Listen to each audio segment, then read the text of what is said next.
सतनाम साहिब बंदगी सभी भक्त आत्माओं को, सभी साधु संत समाज को। आज सृष्टि रचना कैसे हुई, कैसे संसार में पाखंड फैल गया, इन बातों को लेकर सदगुरु कबीर की वाणी से आपको बतलाएंगे सच क्या है। अर्थात पहले किसी बात को जान लेना बहुत जरूरी होता है सृष्टि को लेकर, और सृष्टि में ही सब कोई है, और सृष्टि में ही भक्ति रहा है, और कहीं भक्ति नहीं होती है ना। तो आपको जानना है सत्य क्या है। और भी संसार के लोगों ने बहुत कुछ बतलाया है, और हम भी जो बतलाते हैं, सदगुरु कबीर ने जो बताया है उसे भी जरा आप समझ लीजिए। ठीक है, चलिए। प्रथम रामायणी का सृष्टि प्रकरण में 5 लाइन का अर्थ दे दिया गया है, वो लाइनें सुन लो। अंतर ज्योत शब्द एक नारी, हरि ब्रह्मा ताके त्रिपुरारी, ते तिरिये भगलिंग अनंता, तेव न जाने आदि और अंता। भाग 1 और भाग 2 में इन चीजों का अर्थ बता दिया गया है। बाखिर एक विधाते कीना, 14 18 पाठ सो लीना, हरिहर ब्रह्मा महंतो नाउ, तीन पुनि तीन बसावल गाऊ, और तीन पुनि रचल खंड ब्रह्मांडा, 6 दर्शन 96 पखंडा। अब यहाँ पर जो आगे की वाणी है उसका अनुवाद इस शब्द में आएगा, आप लोग ध्यान से सुनिएगा, समझिएगा। अर्थात समाज में सदगुरु कबीर साहब ने जहर नहीं फैलाया है। मानव शांति के लिए, शांति अमन के लिए सदगुरु कबीर साहब ने ज्ञान दिया है कि सब लोग संसार में एक बराबर ही हो। मनुष्य यानी मनुष्य में कोई कमी नहीं होती है, परंतु मनुष्य में ज्ञान की कमी होने की वजह से मनुष्य माया मोह में, लालच लोभ में कुछ ऐसे कार्य कर बैठता है जो नहीं करना चाहिए, और इसीलिए मानव भटक रहा है। मानव ही नहीं, सर्वत्र जीव भटक ही रहे हैं।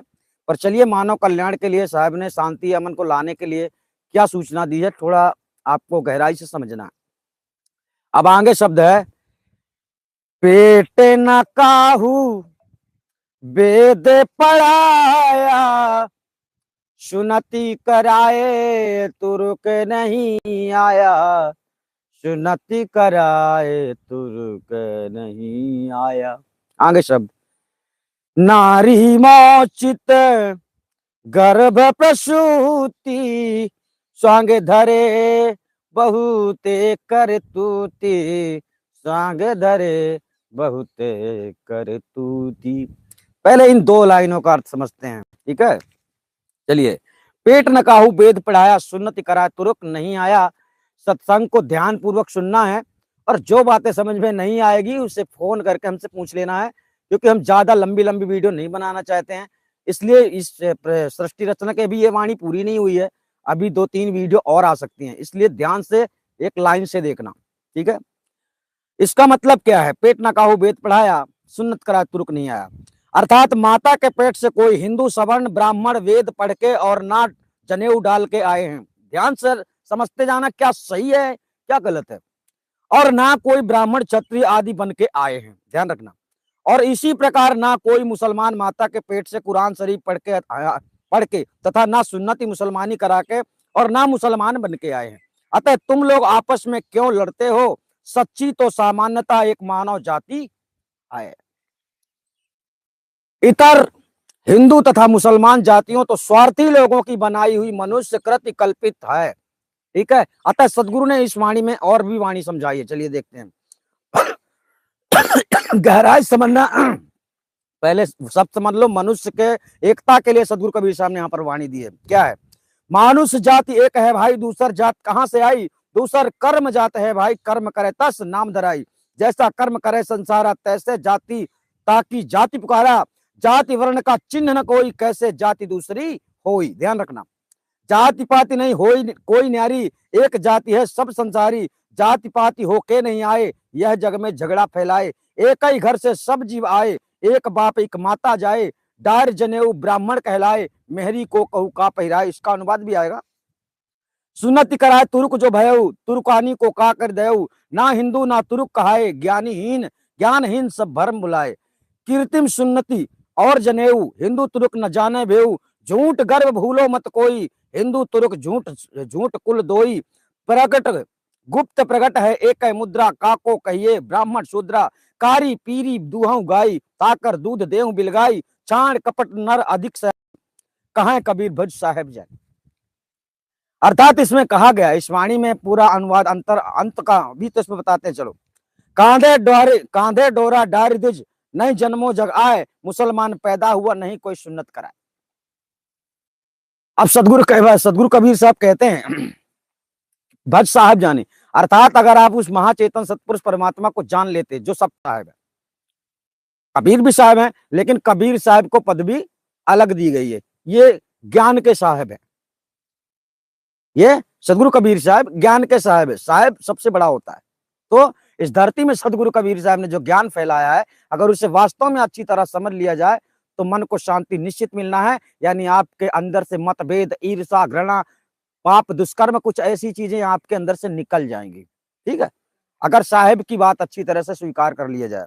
तो यहाँ पर जो भज साहेब जानी बताया गया है, ये परमात्मा की भक्ति के लिए है। परमात्मा का जो संदेश सदगुरु कबीर साहब ने संसार में दिया है कि परमात्मा को कैसे प्राप्त कर सकते हो, परमात्मा को पाने के लिए ईश्वर अल्लाह जिसको बताते हैं लोग, तो वो परमात्मा ही समझते हैं कि इससे बड़ा कोई नहीं। तो वही बतला रहे कि साहेब को अगर जानो, साहेब को अगर मानो, साहेब को पहचान लो, तो तुम्हारे अंदर से ये कल्पित संसार में जाति पाति जो आपके अंदर चल रही है, ये नष्ट हो जाएगी। ठीक है, चलिए अर्थ समझते हैं। सदगुरु कबीर साहब कहते हैं कि ए हिंदुओं और मुसलमानों, आप लोग यह समझिए कि नारी और नारी में अर्थात अपनी स्त्री में चित लगाने से गर्भ स्थित हुआ, तत्पश्चात प्रसव हुआ एवं बालक बनकर बाहर आया। ये सारी बातें तो आप समझते हैं, अर्थात गर्भ में जाना पड़ा और जन्म लेना पड़ा, ये तो सबको मालूम है। लेकिन हाँ, फिर भी दुविधा है, हम हिंदू हैं, हम मुसलमान हैं, ये समस्या चल रही है। और बड़े होने पर अनेक प्रकार के हिंदू और मुसलमान आदि के स्वांग अर्थात वेश चिन्ह धारण करके और अपने अपने दीन धर्म के अनुसार एक दूसरे से विपरीत पृथक पृथक अनेक प्रकार के कर्म करने लगे। यानी हिंदू घर में जन्म ले लिए तो हिंदू का चिन्ह बना लिया, हम हिंदू हैं। मुसलमान के घर में जन्म ले लिए तो आप मुसलमान सुन्नति करा दिया गया, आपका खतना करा दिया गया, आप मुसलमानों की तरह आचरण करने लगे। ध्यान से समझना, वही बात बता रहे। और हिंदू तथा मुसलमान बन गए। अतः विचार करिए कि जब तुम लोग माता के पेट गर्भ स्थल में प्रवेश हुए थे, तब उस समय हम शब्द से हिंदू और तुम शब्द से मुसलमान कहे जाने वाले के भौतिक शरीर एक ही प्रकार के रंग रूप के रक्त और वीर से बने हुए थे तथा एक ही प्रकार के प्राणादि भी सबके शरीर में व्यापक हुए थे। इसके बाद समय पूरा होने पर माता के पेट से बाहर निकलकर एवं बड़े होने पर तुम लोग अपने को हिंदू और मुसलमान कहने लग गए।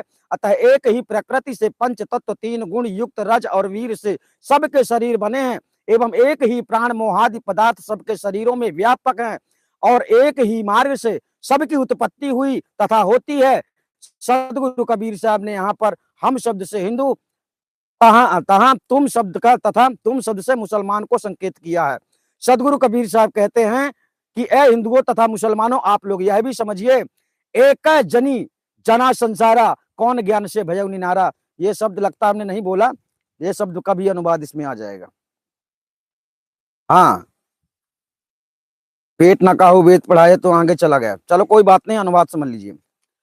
अर्थात एक जनी जना संसारा, कौन ज्ञान से भयउ निनारा, इसी वाणी में है, ये वाणी बाद में आएगी लेकिन इसका अनुवाद इसी में दिया है।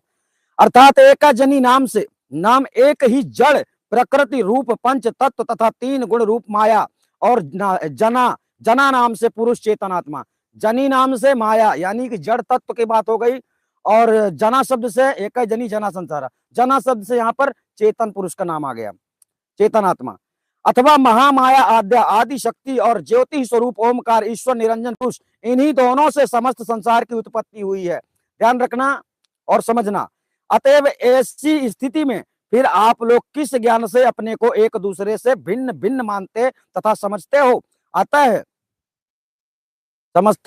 अतः जब समस्त संसार एक ही माता पिता से उत्पन्न हुआ है, तब ऐसी स्थिति में कौन हिंदू और कौन मुसलमान है, ये ध्यान रखना है। तथा कौन ऊंच और कौन नीच है, एवं फिर दूसरी जाति कैसे हो गई तथा ऊंच और नीच कहां से हो गए, क्योंकि मनुष्य जाति तो एक ही है। अतएव ऐसी स्थिति में आप लोग किस ज्ञान से अपने को ऊंच और दूसरों को नीच मानते हो? क्योंकि यदि विवेक पूर्व देखा जाए तो सभी के पंच भौतिक शरीर मल मूत्र में परिवर्तनशील और विनश्वर है तथा प्रत्येक घट घट में चेतन आत्मा स्वरूप से सब एक है। यानी आपके अंदर जैसी आत्मा है ठीक वैसी आत्मा हमारे अंदर भी है, और आत्मा में कोई परिवर्तन नहीं होता है। ठीक है, जैसी आत्मा हमारे अंदर ठीक वैसी आत्मा आपके अंदर, यानी हम तुम एक मित्र हुए, एक परमात्मा की संतान हुए, ऐसा समझो। अतः फिर आप लोग एक दूसरे के प्रति सहानुभूति ना करके घृणा क्यों करते हो? अतएव यह व्यवहार धर्मज्ञ विचारशील पुरुषों को शोभा नहीं देता है।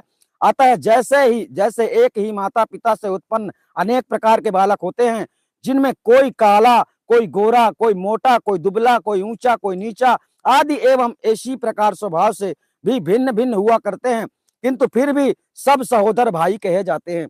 अतः इस कारण हिंदू, मुसलमान, ईसाई, पारसी आदि विभिन्न प्रकार के होते हुए भी सब भाई हैं।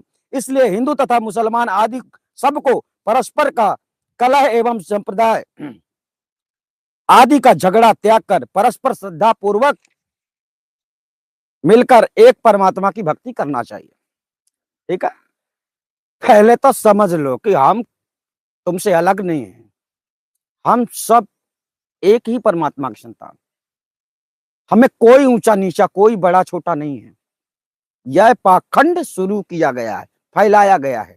अगर आप सहमत हो तो समझते जाना और दूसरों को भी बताना। परमात्मा की भक्ति करना चाहिए। अतः आप लोग यह भी विचार पूर्वक समझिए कि क्या हिंदू और क्या मुसलमान आदि मानव प्राणियों के भौतिक शरीर धारण करने के यही नियम अर्थात विधान है कि सर्वप्रथम जीव पुरुष के शरीर में प्रवेश करके वीर स्थल में स्थित होता है और फिर पुरुष तथा स्त्री का परस्पर जब संबंध होता है, तब जीव पुरुष के वीर के साथ स्त्री के पेट, गर्भस्थल, बच्चादानी में जाता है और वहां पर पुरुष तथा स्त्री दोनों का रज वीर एकत्रित होकर गर्भस्थल, बच्चादानी में पुरुष तथा स्त्री दोनों का रज वीर एकत्रित होकर गर्भस्थल, बच्चादानी में जो बच्चा तथा बच्ची के शारीरिक सांचे बने होते हैं, उसमें वह रजवीर बच्चा तथा बच्ची के शरीर आकार में ढल जाता है। तदनंतर समय पूरा होने पर भव बालक भग द्वारे आया, अर्थात माता के पेट, गर्भ मार्ग, भग मूत्र द्वार यानी कि द्वार से बाहर आने पर बालक रूप में जन्म हुआ, तब बालक कहा गया। और जब बालक से बड़ा हुआ, तब युवा अवस्था में होकर विवाह शादी होने पर भग भोगे से पुरुष कहाया, अर्थात अपनी धर्म पत्नी स्त्री से संबंध कर पुनः भग भोगने से भग भोक्ता पुरुष कहा गया। अतएव इस प्रकार समस्त हिंदू तथा मुसलमान आदि मानव प्राणियों की उत्पत्ति का यही विधान है। सबके जन्म लेने का एक विशेष विधान होता है, ध्यान रखना। इस संसार को भी चलने का एक विधान है। उसे सूर्य जैसे अपने टाइम से प्रतिदिन उठता है ना, प्रतिदिन निकलता है, आप देखते हैं। ऐसे ही चंद्रमा रात को आती है ना। कभी कभी जब इनका मतलब चंद्रमा का भी जो नियम है कटता जाता है, फिर पूरा दिखाई देता है। ये सब उसके नियम है, ठीक है। अतः सबको परस्पर मात्र प्रेम भाव से व्यवहार करना चाहिए। अतः अब आगे सबको यह भी जान लेना अत्यंत आवश्यक है कि जड़ प्रकृति में भौतिक समस्त संसार और जड़ भौतिक समस्त जीवों के शरीरों के उत्पत्ति करता तो महामाया आदि शक्ति आद्या माया है और ओमकार ईश्वर निरंजन पिता है। एवं इसी प्रकार इनसे सर्वप्रथम उत्पन्न ब्रह्मा, विष्णु और महेश भी सृष्टि रचना के अधिकारी होने से जड़ प्रकृति में संसार के अपनी अपनी देवियों शक्तियों के सहित माता पिता हैं, किंतु चेतन आत्मा सत्ता के ये कोई भी माता पिता नहीं है, ब्रह्मा विष्णु महेश। क्योंकि आदि सृष्टि का सर्वप्रथम सर्व से आगे एक महाचेतन सतपुरुष परमात्मा ही विद्यमान था और उसी के साथ नीचे प्रकृति में नाम रूप से रहित शुद्ध चेतन मात्र स्वरूप युक्त अनंत असंख्य चेतन आत्माओं का भी महान समूह परस्पर सम्मिलित अभिन्न रूप से समावेश था, अर्थात संबंधित विद्यमान था। अतएव उस समय चेतन आत्माओं का मायक नाम रूप से रहित शुद्ध चेतन मात्र स्वरूप था। अतः उस समय शुद्ध चेतन आत्मा ही ईश्वर जीव आदि कोई भी संज्ञाएं नहीं थी, क्योंकि ये सभी संज्ञाएं तो तब पड़ी हैं जब महाचेतन परम पुरुष परमात्मा से चेतन आत्मा पृथक होकर शून्य प्रकृति मंडल से संबंधित हुआ। मतलब अनंत चेतन आत्माएं परमात्मा में समावेश थी, लेकिन उसका कोई भी रूप नहीं था। कहने का तात्पर्य जैसे ये रूप, सांसारिक रूप आप जो देख रहे हैं, उसको कोई जानने वाला नहीं था। मतलब आपका कोई अस्तित्व ही नहीं था। आप थे परंतु कोई आपको जाने ऐसा नहीं था, क्योंकि आप पहले परमात्मा में थे ना, समुद्र में थे। और उस समुद्र से अब आप अलग हो गए हो, फिर उसी समुद्र में जाना चाहते हो, इसीलिए नाना प्रकार के भक्ति करते हो। जाना तो चाहते हो, आप प्रेम चित्तानंद में रहते थे। यानी कहने का तात्पर्य आपको कभी ऐसा दुख नहीं हुआ, आपका कभी मन ऐसा चंचल नहीं था, आप कभी नहीं भटकते थे। लेकिन जब से आपने इच्छा की है, जब से आप जागृत हुए हैं, तब से आप भटक ही रहे हैं। आपको विश्राम नहीं मिल रहा। इस योनि से उस योनि, उस योनि से दूसरी योनि, स्वर्ग लोक, स्वर्ग पताल, कहीं कहीं आपका जन्म होता रहता है। आप भटकते रहते हैं, भटकते ही रहोगे जब तक उस परमात्मा को प्राप्त नहीं कर लोगे, जब तक उस परमात्मा को जान नहीं लोगे। और उस परमात्मा को जानने के लिए मात्र 5 सेकंड लगता है, ध्यान रखना, 5 सेकंड। लेकिन उसे पाने के काबिल बनने के लिए तुम्हें सदियों लग सकते हैं, कई साल लग सकते हैं, उसे पाने के काबिल बनने के लिए। ये ध्यान रखना, ठीक है।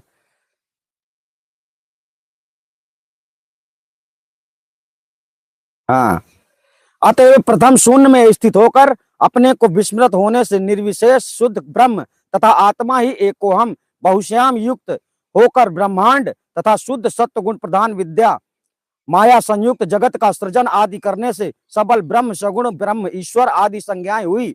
और पिंड तथा विद्यमान अविद्या अविद्यातम प्रधान मलिन माया के संयुक्त होकर तथा नाना शरीरों में आबद्ध होकर शुभाशुभ कर्मों को भोगने से विभिन्न आत्माओं की जीव संज्ञा हुई। अतएव कहा गया है, माया के संयोग से चेतन पाए विकार, ईश जीव आदिक सकल भयो अनेक प्रकार। ईश्वर नारायण हरि राम कृष्ण घनश्याम ब्रह्मा विष्णु शिव आदि सब माया युत ये नाम, इतने नाम है माया से जुड़ी हुई हैं।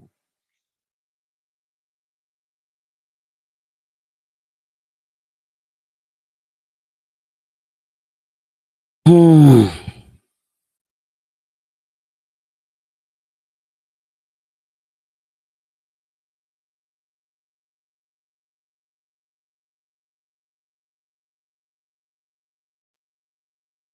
ठीक है। आपको हाँ, चलो यहाँ तक समझा दिया गया। ये जो अभी अभी अभी जो वाणी बोल दी गई है, इसका अनुवाद बाद में आएगा, दूसरी वीडियो में आएगा, चौथे भाग में। यानी आपको समझना है कि जितने नाम आप संसार में ले रहे, चाहे अल्लाह कहो, ईश्वर कहो, भगवान कहो, ओम कहो, राम कहो, श्री कृष्ण कहो, ये भी वाणी में दे दिया गया। अर्थात सदगुरु कबीर साहब कहते हैं ये माया के ही नाम हैं। और माया का नाम आप लेंगे तो माया में ही जाएंगे ना। इसलिए जब आप परमात्मा का नाम लेंगे तो परमात्मा में जाएंगे। तो परमात्मा का नाम तो आपको मालूम नहीं है, परमात्मा तो आप जानते ही नहीं है, बस उनको मानते हैं जिससे जो कभी थे आज नहीं है। लेकिन परमात्मा तो वो चीज है जो कभी था, अभी है, सदा रहेगा, वो है। उसने कभी शरीर धारण नहीं किया, ये भी समझते जाना है, ठीक है। तो आप लोग समझ गए होंगे। जो भी बात समझ में ना आए तो आप हमको फोन करके पूछ सकते हैं, ठीक है। सतनाम साहिब बंदगी।